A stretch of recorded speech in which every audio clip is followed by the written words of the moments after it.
जय Hind welcome to my channel GK study Odia.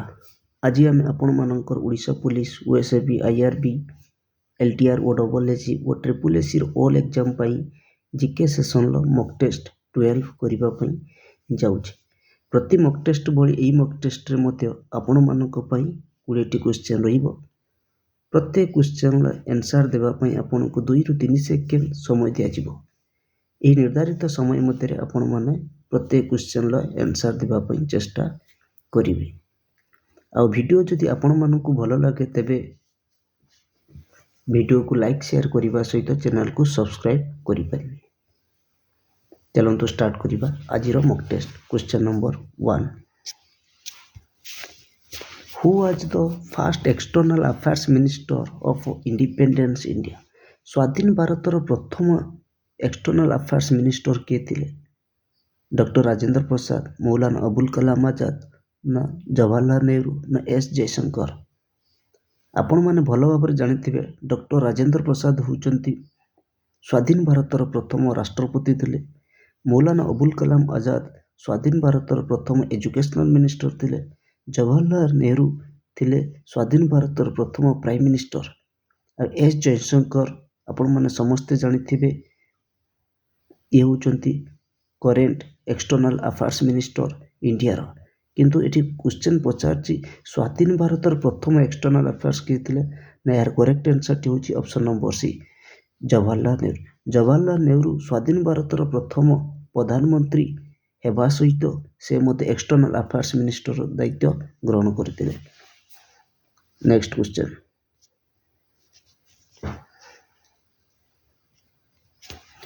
How many legislative assembly seats are there in Maharashtra.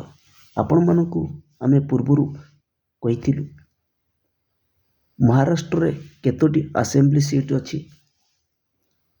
286, 287, 288 ना 290।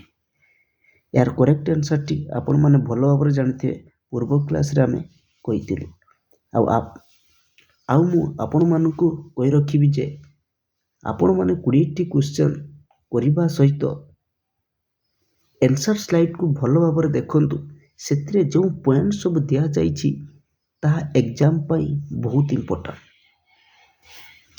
ताने यार correct answer T कौन हम ना? Option number C, 288। ताने महाराष्ट्र लोकसभा सीट केतोटी अछि ना? 48। महाराष्ट्र राज्यसभा सीट होछि 19। और महाराष्ट्र वर्तमान गवर्नर किए छथि ना? सीपी राधाकृष्णन। सेमिति वर्तमान इलेक्शन होछि झारखंड रे मध्य सरीछि। झारखंड रे मध्य Lok Sabha Rajya Sabha legislative assembly seat आपण माने मन रखि परिबे।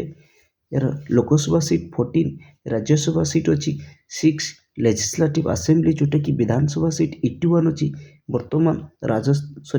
वर्तमान झारखंड रो गवर्नर किए छथि ना? Santosh Gangwar. Next question, question number 3, who was the last ruler of Maurya dynasty. Maurya dynasty रो शेष रूलर किए थे? चंद्रगुप्त मौर्य, ना इब्राहिम लोदी, ना बृहद्रथ, ना बिंदुसार। यार करेक्ट आंसर टी होची ऑप्शन नंबर सी। ताने चंद्रगुप्त मौर्य थिले मौर्य डायनेस्टी प्रतिष्ठाता थिले, फाउंडर थिले। Next question, question number 4, Bharatanatyam is the classical dance form of which state. केउ राज्यर क्लासिकल डांस होची भारतनाट्यम? तमिलनाडु, ना केरला, ना उत्तर प्रदेश, ना आंध्र प्रदेश। यार करेक्ट आंसर टी आपण माने समस्ते जानथिबे। यार करेक्ट आंसर टी होची ऑप्शन नंबर ए, तमिलनाडु। ताले उत्तर प्रदेश रो क्लासिकल डांस होची कोन ना? कथक। केरला रो क्लासिकल डांस होची कोन ना? कथकली और मोहिनीनाट्यम। आंध्र प्रदेश रो क्लासिकल डांस होची कुचिपुड़ी। आम भारत रे टोटाली क्लासिकल डांस केतोटी अछि ना? 8टी क्लासिकल डांस अछि, मन रखिथिबे। Next question, question number 5, Chhath Puja is the famous festival of which state. केउ राज्य रे छठ पूजा होची फेमस फेस्टिवल भावे पालन करिथांती? छत्तीसगढ़, ନା ୱେଷ୍ଟ ବେଙ୍ଗଲ ନା ଓଡ଼ିଶା ନା ବିହାର। ଏହାର କରେକ୍ଟ ଆନ୍ସରଟି ହେଉଛି option number D Bihar. Next question number 6 which article of Indian Constitution deals with the annual finance budget। ଭାରତୀୟ ସମ୍ବିଧାନର କେଉଁ ଆର୍ଟିକିଲ ଆନୁଆଲ ଫାଇନାନ୍ସ ବଜେଟ୍ ଉପରେ କହୁଛି? ଆର୍ଟିକିଲ 108 ନା ଆର୍ଟିକିଲ 110 ନା ଆର୍ଟିକିଲ 112 ନା ଆର୍ଟିକିଲ 117। ଏହାର କରେକ୍ଟ ଆନ୍ସରଟି ହେଉଛି ଅପସନ୍ ନମ୍ବର ସି ଆର୍ଟିକିଲ 112 ବା 112। ତାହେଲେ ଆର୍ଟିକିଲ 108 ଆମ ସମ୍ବିଧାନରେ ଯେଉଁ ଅଛି ଏହା କାହା ବିଷୟରେ କହୁଛି? ନା joint session of two houses of parliament ବିଷୟରେ କହୁଛି। ଆର୍ଟିକିଲ 110 କାହା ବିଷୟରେ କହୁଛି? ମନି ବିଲ୍ ବିଷୟରେ କହୁଛି। ଆର୍ଟିକିଲ 117 କାହା ବିଷୟରେ କହୁଛି? ନା ଫାଇନାନ୍ସ ବିଲ୍। ପ୍ରତ୍ୟେକ ଆନ୍ସର ସ୍ଲାଇଡ୍ର ଯେଉଁ ପଏଣ୍ଟ ଗୁଡ଼ିକ ଅଛି ଏହା ଏକ୍ଜାମ ପାଇଁ ବହୁତ ଇମ୍ପୋର୍ଟାଣ୍ଟ। ଆପଣମାନେ ମନେ ରଖିବେ, ଆପଣ ଏହା ଭିତରୁ ନିଶ୍ଚିନ୍ତ କ୍ୱେଶ୍ଚନ ପାଇବେ, ନିଶ୍ଚିନ୍ତ। Next question number 7 Where is the headquarter of International Labour Organization? International Labour Organization headquarter ଆମେ କେଉଁଠାରେ ପାଇବା? ବର୍ନରେ ପାଇବା ନା ଜେନେଭାରେ ପାଇବା ନା ନ୍ୟୁୟର୍କରେ ପାଇବା ନା ପ୍ୟାରିସରେ ପାଇବା? ଏହାର କରେକ୍ଟ ଆନ୍ସରଟି ହେଉଛି ଅପସନ୍ ନମ୍ବର ବି ଜେନେଭାରେ ଆମେ ପାଇବା। ଜେନେଭାଟା କେଉଁଠି? ନା ସୁଇଜରଲ୍ୟାଣ୍ଡ ଅଛି। ତାହେଲେ ଆପଣମାନଙ୍କୁ ମନେ ରଖିବାକୁ ପଡ଼ିବ ଏହି ଇଣ୍ଟରନ୍ୟାସନାଲ ଲେବର ଅର୍ଗାନାଇଜେସନ କେବେ ଏଷ୍ଟାବ୍ଲିଶ କରାଯାଇଥିଲା? ନା 1919 ଏଷ୍ଟାବ୍ଲିଶ କରାଯାଇଥିଲା। ଯାହାର ବର୍ତ୍ତମାନ ଡାଇରେକ୍ଟର ଜେନେରାଲ କିଏ ଅଛନ୍ତି? ILO international labour organisation Gilbert Houngbo ଅଛନ୍ତି। ଆଉ ସୁଇଜରଲ୍ୟାଣ୍ଡର କ୍ୟାପିଟାଲ ହେଉଛି କେଉଁଟା? ନା ବର୍ନ ହେଉଛି ସୁଇଜରଲ୍ୟାଣ୍ଡର capital. Next question number 8 Recently who has been appointed as a Comptroller and Auditor General of India? Recently ଆମ ଇଣ୍ଡିଆର କମ୍ପ୍ଟ୍ରୋଲର ଆଉ ଅଡ଼ିଟର ଜେନେରାଲ ଭାବରେ କାହାକୁ ଆପଏଣ୍ଟ କରାଯାଇଛି? ଗିରୀଶ ଚନ୍ଦ୍ର ମୁର୍ମୁ ନା କେ ସଞ୍ଜୟ ମୂର୍ତ୍ତି ନା ଆର୍ ଭେଙ୍କଟ ରମଣୀ ନା ନନ୍ ଅଫ୍ ଦି ଏଭବ? ଏମାନଙ୍କ ମଧ୍ୟରୁ କେହି ନୁହେଁ। ଆପଣମାନେ ପୂର୍ବରୁ ଜାଣିଥିବେ ଆମର କମ୍ପ୍ଟ୍ରୋଲର ଆଣ୍ଡ ଅଡ଼ିଟର ଜେନେରାଲ ଇଣ୍ଡିଆରେ କିଏ ଥିଲେ? ନା ଗିରୀଶ ଚନ୍ଦ୍ର ମୁର୍ମୁ ଥିଲେ। ବର୍ତ୍ତମାନ ତାହେଲେ କିଏ ଅଛନ୍ତି? ରିସେଣ୍ଟଲି ଚେଞ୍ଜ ହୋଇଛନ୍ତି କେ ସଞ୍ଜୟ ମୂର୍ତ୍ତି। ତାହେଲେ ଆପଣମାନଙ୍କୁ ମନେ ରଖିବାକୁ ପଡ଼ିବ କାକ୍ ଯେଉଁଟାକି କମ୍ପ୍ଟ୍ରୋଲର ଆଣ୍ଡ ଅଡ଼ିଟର ଜେନେରାଲ ଆମ ସମ୍ବିଧାନର କେଉଁ ଆର୍ଟିକିଲ ଅଛି? ନା ଆର୍ଟିକିଲ 148ରୁ 151। ଏଙ୍କର କାର୍ଯ୍ୟକାଳ ହେଉଛି କେତେ ବର୍ଷ? ନା 6 ଇୟର ଅପ୍ ଟୁ 65 ଇୟର୍ସ। ତାହେଲେ ଆର୍ଟିକିଲ 149 ଏ ଏକ୍ଜାମ ପାଇଁ ବହୁତ ଇମ୍ପୋର୍ଟାଣ୍ଟ। ଆଗରୁ ମଧ୍ୟ ଏକ୍ଜାମରେ ଆସିଛି, ଆଗକୁ ବି ଆସିବ। ଆର୍ଟିକିଲ 149 ତାହେଲେ କାହା ବିଷୟରେ କହୁଛି? ନା duties of comptroller and auditor general ବିଷୟରେ କହୁଛି। ଆଉ ଆର୍ ଭେଙ୍କଟ ରମଣୀ ବର୍ତ୍ତମାନ କ'ଣ ଅଛନ୍ତି? ନା ବର୍ତ୍ତମାନ ଆଟର୍ଣ୍ଣି ଜେନେରାଲ ଅଛନ୍ତି ଇଣ୍ଡିଆର। Next question number 9 in which year the Konark sun temple declared world heritage site by UNESCO? କେବେ ୟୁନେସ୍କୋ ଦ୍ୱାରା କୋଣାର୍କ ଟେମ୍ପୁଲକୁ ୱାର୍ଲଡ ହେରିଟେଜ ସାଇଟ୍ର ମାନ୍ୟତା ଦିଆଯାଇଥିଲା? ଏହାର କରେକ୍ଟ ଆନ୍ସରଟି ହେଉଛି କ'ଣ? ନା ଏହାର କରେକ୍ଟ ଆନ୍ସରଟି ହେଉଛି ଅପସନ୍ ନମ୍ବର ଏ 1984। ତାହେଲେ ୟୁନେସ୍କୋ କ'ଣ? ନା ୟୁନେସ୍କୋର ଫୁଲ୍ ଫର୍ମ ଆପଣମାନଙ୍କୁ ମନେ ରଖିବାକୁ ପଡ଼ିବ United nation's educational scientific and cultural organisation. ଏହା କେବେ ଏଷ୍ଟାବ୍ଲିଶ କରାଯାଇଥିଲା? ନା 1945ରେ ଏଷ୍ଟାବ୍ଲିଶ କରାଯାଇଥିଲା। ଏହି ୟୁନେସ୍କୋର ହେଡ଼କ୍ୱାର୍ଟର ହେଉଛି କେଉଁଠି? ନା ପ୍ୟାରିସ, ଫ୍ରାନ୍ସ। ବର୍ତ୍ତମାନ ଏହି ୟୁନେସ୍କୋର ଡାଇରେକ୍ଟର ଜେନେରାଲ କିଏ ଅଛନ୍ତି? ନା ଆଡ୍ରିଉ ଆଜୁଲେ ଅଛନ୍ତି। Next question number 10 Who was the author of the book My Experiment with Truth? My Experiment with Truth ବୁକ୍ର ଅଥର କିଏ ଅଛନ୍ତି? କିଏ ଥିଲେ? ସୁଭାଷ ଚନ୍ଦ୍ର ବୋଷ ନା ଲାଲା ଲଜପତ ରାୟ ନା MK ଗାନ୍ଧୀ ନା ନନ୍ ଅଫ୍ ଦି ଏଭବ? ଏହାର କରେକ୍ଟ ଆନ୍ସରଟି ଆପଣମାନେ ନିଶ୍ଚିନ୍ତ ଜାଣିଥିବେ। ଏହାର କରେକ୍ଟ ଆନ୍ସରଟି ହେଉଛି option number C MK Gandhi. Mohandas Karamchand Gandhi ଥିଲେ। Next question number 11 Which among the following states do not share boundary with Odisha? ଏମାନଙ୍କ ମଧ୍ୟରୁ କେଉଁ ରାଜ୍ୟ ଓଡ଼ିଶା ସହିତ ବାଉଣ୍ଡ୍ରି ସେୟାର କରୁନାହିଁ? ୱେଷ୍ଟବେଙ୍ଗଲ, ଝାଡ଼ଖଣ୍ଡ, ଆନ୍ଧ୍ରପ୍ରଦେଶ ନା ତେଲେଙ୍ଗାନା? ଏହାର କରେକ୍ଟ ଆନ୍ସରଟି ହେଉଛି ଅପସନ୍ ନମ୍ବର ଡି ତେଲେଙ୍ଗାନା। ତାହେଲେ states like West Bengal, Jharkhand, Chhattisgarh and Andhra Pradesh do not share boundary with Odisha, sorry do not ହେବନି, ଏଇଟା ନଟ୍ଟା କଟିବ। ତାହେଲେ states like West Bengal, Jharkhand, Chhattisgarh and Andhra Pradesh ଏମାନେ ଓଡ଼ିଶା ସହିତ ବାଉଣ୍ଡ୍ରି ସେୟାର କରନ୍ତି। ମିଷ୍ଟେକ୍ରେ ଡୁ ନଟ୍ ହୋଇଯାଇଛି, ସରି ସେଥିପାଇଁ। Next question number 12, who was the founder of Bhoi dynasty? Bhoi ଡାଇନେଷ୍ଟିର ପ୍ରତିଷ୍ଠାତା କିଏ ଥିଲେ?